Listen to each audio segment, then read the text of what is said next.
Students, मैं विनय Jain विजिलाइज digital platform पर आप सभी अभ्यर्थियों का एक बार पुनः स्वागत है। आज का करंट अफेयर्स का जो टॉपिक है वो मध्य प्रदेश के करंट अफेयर्स से रिलेटेड है। साथ में ये हमारे एक नेशनल लेवल की महत्वपूर्ण योजना है। इस योजना के बारे में हम डिटेल्स में जानेंगे। इस योजना का नाम है पीएम मित्र योजना।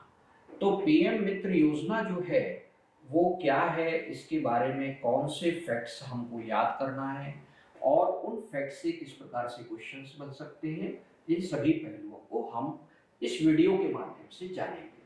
सबसे पहले आता है कि पीएम मित्र जो योजना है उसमें पीएम मित्र पार्क्स स्थापित किए जाएंगे। ये पार्क्स जो है वो टेक्सटाइल इंडस्ट्री से रिलेटेड है। दूसरी बात यह है कि MITRA का फुल फॉर्म क्या है। तो MITRA का फुल फॉर्म है mega integrated textile reason and apparel. तो आपको सबसे पहले इसका फुल फॉर्म याद करना है। आइए आगे और क्या फैक्ट्स हैं इससे रिलेटेड वो हम जानते हैं। Mega integrated textile reason and apparel parks जो हैं, इसका अनाउंसमेंट किया गया है 17 मार्च 2023 को। ये पार्क्स जो डेवलप किए जाएंगे वो मिनिस्ट्री ऑफ टेक्सटाइल्स के द्वारा किए जाएंगे।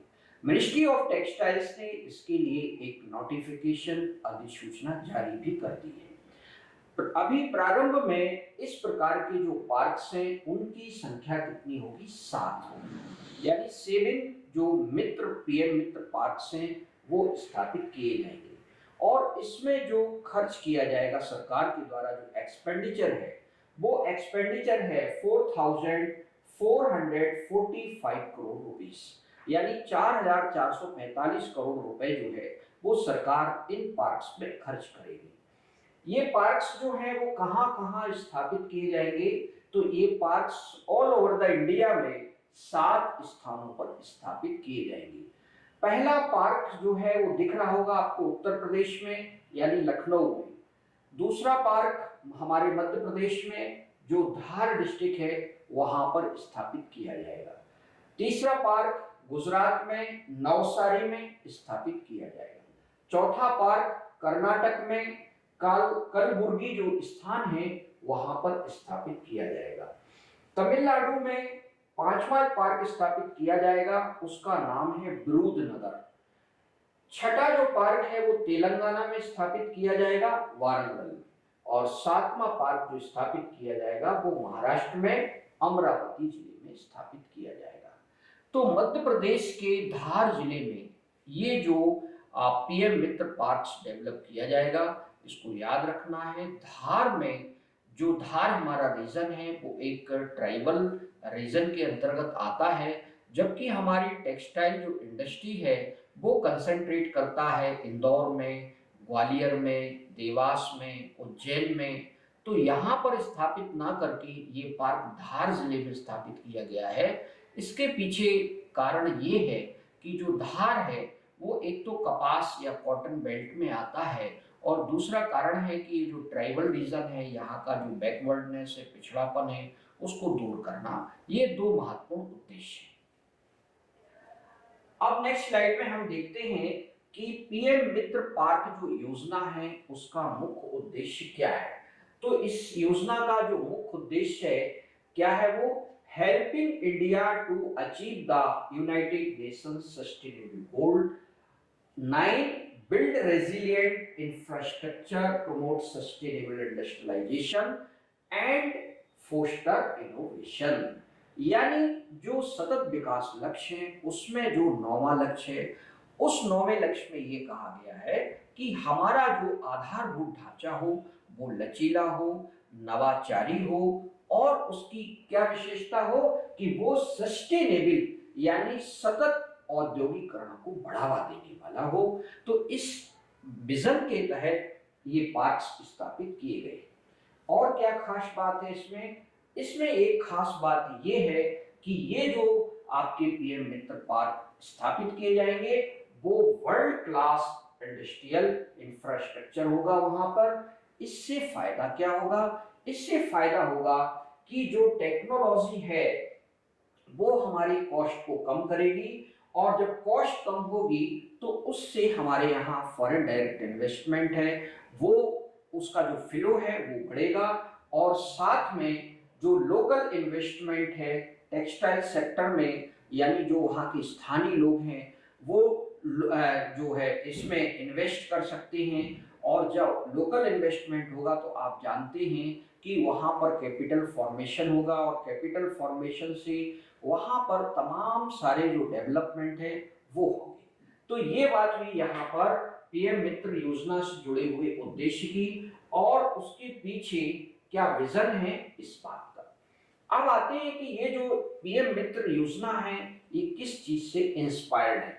तो इसमें 5F विजन है। 5F का मतलब क्या होता है वो यहाँ पे हम आपको बताते हैं। 5F जो है वो देखिए, फर्स्ट F से होता है फार्म, सेकंड F से है आपका फाइबर, और थर्ड F से है फैक्ट्री, और फोर्थ F से है फैशन, और फिफ्थ F से है फॉरेन। अर्थात farm to fibre to factory to fashion to foreign. मतलब बड़ा सरल है। मतलब ये है कि जो हमारे यहाँ पे कपास का उत्पादन होता है वो फैक्ट्री तक जाना चाहिए, फैक्ट्री के बाद फार्म से फाइबर बनना चाहिए, फार्म में जो कपास हो रहा है उससे हमारे रेशे तैयार हों, फिर वो रेशे फैक्ट्री में जाएं, फैक्ट्री में जो आपकी जो तैयार हो रहा है कपड़ा, उससे क्या हो टेक्सटाइल यानी वस्त्र बनाए जाएं तमाम तरह के, और फिर उनका एक्सपोर्ट किया जाए। तो farm to fibre to factory to fashion to foreign, ये आपको याद रखना है। 5F जो है विजन आपसे पूछा जा सकता है किसके लिए दिया गया है, तो आपको याद करना है पीएम मित्र पार्क के लिए दिया गया। ओके, अब आता है कि ये जो विजन है इस विजन से हम क्या प्राप्त करना चाहते हैं।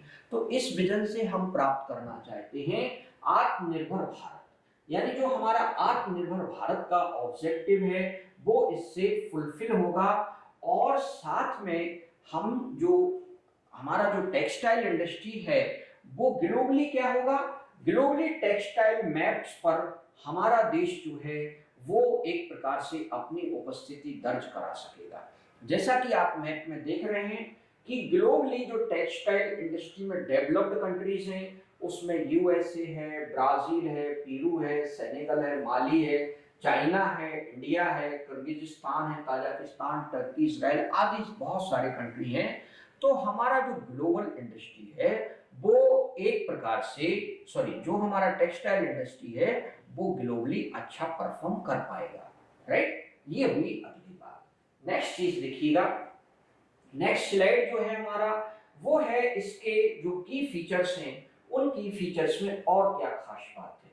सबसे बड़ी बात है कि पीएम मित्र पार्क जो है वो कई प्रकार के अवसर या अपॉर्चुनिटीज हमको प्रदान करता है। और अपॉर्चुनिटीज में आप जानते हैं कि कोविड के बाद जो हमारा एक प्रकार से प्रोडक्शन सिस्टम है वो बहुत ज्यादा धीमा हो गया है। तो इससे क्या होगा, एम्प्लॉयमेंट जनरेशन से हमारा जो मार्केट है उसको एक बूस्ट मिलेगा। राइट, तो इससे ये फायदा रहेगा कि ये जो पार्क बनाए जा रहे हैं इसका, जैसा कि मैंने बताया था पहले ही, इसका नाम ही इंटीग्रेटेड पार्क। तो इंटीग्रेटेड होने की वजह से यहाँ पर टेक्सटाइल वैल्यू चेन एक डेवलप हो जाएगी। टेक्सटाइल वैल्यू चेन क्या है, टेक्सटाइल वैल्यू चेन में ये रहेगा कि राइट फ्रॉम यानी स्पिनिंग यानी कताई, बुनाई, प्रसंस्करण, डाइंग रंगाई, और प्रिंटिंग छपाई, तो ये सारे काम एक ही जगह पर होंगे। इससे क्या फायदा होगा, एक तो हमारा टाइम बहुत सेव हो जाएगा, और दूसरा फायदा इससे हमें सबसे बड़ा होगा कि हमारी कॉस्ट कम हो जाएगी। तो इन दोनों चीजों से कम होने से, टाइम कम लगने से, और साथ में हमारी लागत कम होने से हम हमारे जो प्रोडक्ट हैं वो एक प्रकार के कॉम्पिटिटिव प्रोडक्ट बन पाएंगे, क्योंकि उनकी लागत कम होगी, उनका जल्दी से उनका प्रोडक्शन होगा, साथ में जो वर्ल्ड में मांग है उस हिसाब से हम इन प्रोडक्ट्स को तैयार करेंगे। तो हमारा जो देश है इंडिया वो टेक्सटाइल इंडस्ट्री में काफी अच्छा परफॉर्म कर पाएगा। अब अगली बात हम जानते हैं कि इस प्रकार का जो गारमेंट मैन्युफैक्चरिंग इंडस्ट्री है उससे करीब ऐसा माना जाता है कि एक लोकेशन पर जो ये सारी चीजें होंगी तो इससे करीब 1 लाख लोगों को डायरेक्ट रोजगार मिलेगा और 2 लाख लोगों को इनडायरेक्ट रोजगार मिलेगा। तो ये एक विजन है हमारी सरकार का और इससे हमारा जो वन लोकेशन होने से हमारा जो लॉजिस्टिक्स कॉस्ट है इंडस्ट्री का वो काफी कम हो जाएगा। और आपने देखा होगा लॉजिस्टिक्स का मतलब होता है सामान को इधर से उधर भेजना, तो लॉजिस्टिक्स जो है वो हमारी कॉस्ट कम हो जाएगी और इससे हमारा जो लागत है प्रोडक्ट का वो कॉस्ट कम हो जाएगा और हम ग्लोबल मार्केट में अच्छा परफॉर्म कर पाएंगे। राइट, अब इसके बाद और क्या खास बात है इसमें उसको हम जानते हैं। देखिए यहाँ पर इंटेंडेड टू जनरेट 1 लाख, जैसा कि मैंने अभी बताया था डायरेक्ट इसमें एम्प्लॉयमेंट लोगों को मिलेगा और 2 लाख लोगों को इनडायरेक्ट रोजगार इसमें मिलेगा, वो भी कब, प्रत्येक पार्क में। तो अभी जो 7 पार्क स्थापित किए जा रहे हैं अलग अलग राज्यों में उसमें हमारा मध्य प्रदेश भी शामिल है। तो उस मध्य प्रदेश का जो धार जिला है वहां के लोगों को 1 लाख लोगों को रोजगार मिलेगा। तो ये काफी बड़ा जो है धार जिले की जो इकोनॉमी है उसको काफी इससे बूस्ट मिलेगा, काफी उससे एक तरह से उसको तेजी मिलेगी अर्थव्यवस्था को धार जिले की। अब आते हैं कि यहाँ पे आप ध्यान दीजिएगा कि यहाँ पर जो है एक पार्क में जो करीब इन्वेस्टमेंट होगा वो 10,000 करोड़ रुपए का होगा। तो 10,000 करोड़ रुपए का जो निवेश होगा उससे 1 लाख डायरेक्ट प्रत्यक्ष रोजगार के अवसर पैदा होंगे और 2 लाख इनडायरेक्ट एम्प्लॉयमेंट जनरेट होगा। तो ये बात हुई हमारे अगले बात की। अब यहाँ पर मैं आपसे ये कहना चाहता हूँ कि विजिल IAS करंट अफेयर्स का एक रेगुलर वीडियो सीरीज चल रहा है और हम पिछले 20 दिन से लगातार मध्य प्रदेश करंट अफेयर्स के वीडियो अपलोड करते हैं जो सुबह 6 बजे अपलोड हो जाते हैं। उन सारे वीडियोस को आप एक बार जरूर देखिएगा और अगर उसकी आपको PDF की जरूरत है तो आप हमारे Telegram channel vigil IAS Indore से उसको डाउनलोड कर सकते हैं। यदि आप हमारे एप्लीकेशन से जुड़े हुए हैं, विजिल IAS एप्लीकेशन है हमारा, उस पर भी हम PDF स्टडी मटेरियल्स वाला जो कॉलम है उसमें अपलोड कर देते हैं, तो वहां से भी आप इसको फ्री ऑफ कॉस्ट डाउनलोड कर सकते हैं। तो फ्रेंड्स आज का जो हमारा विषय था उस पर हमने एक संक्षिप्त चर्चा आपके साथ की। आप लोगों ने इसको ठीक से सुना, इसके लिए धन्यवाद। नेक्स्ट वीडियोस में हम आपके साथ फिर बातचीत करेंगे। धन्यवाद।